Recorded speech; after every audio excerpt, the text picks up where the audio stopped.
A rainy day here in Rio Grande Valley.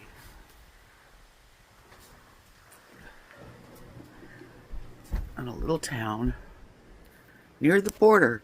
You can see it's a cloudy, rainy day. A couple of paintings I did years ago.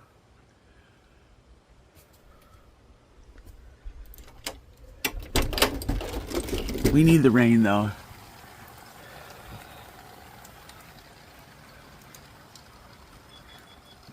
As long as it's not too windy, I don't mind it.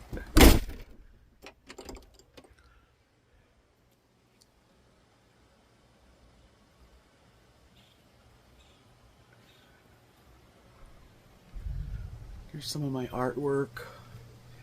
That's Rosie, my dog. I painted her on a hat.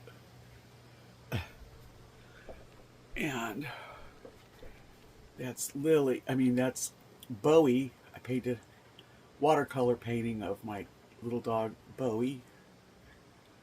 Yeah. Naked man. That's me.